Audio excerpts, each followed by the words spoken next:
Hello mga kaibigan, maligayang pagdating sa aking channel. Nandito ako na may magandang video.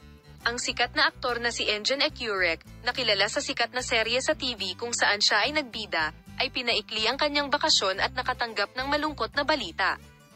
Nakakabigla ang balita tungkol sa magandang aktres na si Tugba Buyak-Usten, na kilala bilang kasintahan ni Engin. Nabatid na nasa kustodiya si Tugba Buyak-Usten dahil sa huling insidente kung saan nasangkot siya sa mga kaguluhan laban sa isang organisasyong nagustuhan niya. Ang insidente ay muling pumukaw ng malaking curiosity at sorpresa, dahil ang sikat na aktor ay madalas na lumitaw sa media kamakailan. Natag niya ang pangalang Tugba Buyak-Usten at hindi pa gumagawa ng opisyal na pahayag tungkol sa hindi magandang pangyayaring ito.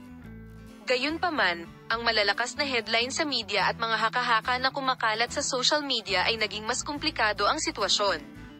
Gagawin ka ni Engin Ecurek na mahalin si Dot. Si Tugba Buyak-Usten ay nabigla sa kanyang pagkakasangkot sa naturang iskandalo. Ang mundo ng magazine ay nanginginig sa sandaling iyon. Ito ay isang bagay ng pag-usisa kung anong uri ng insidente ang kinasasangkutan ni Tugba Buyak-Usten at kung anong uri ng sitwasyon ang kanyang kinakaharap. Ngunit ang mga ganitong okasyon ay karaniwang isinasagawa sa malaking katahimikan. Inimbestigahan ng mga mapagkukunan ng mamamahayag ang totoong mukha ng insidente batay sa impormasyong nakuha mula sa malapit na bilog ni Tugba. Mabilis na bumalik si Engin Ecurek sa Istanbul upang makasama si Tugba. Ngunit 1,001 katanungan ang naiwan sa kanyang isipan.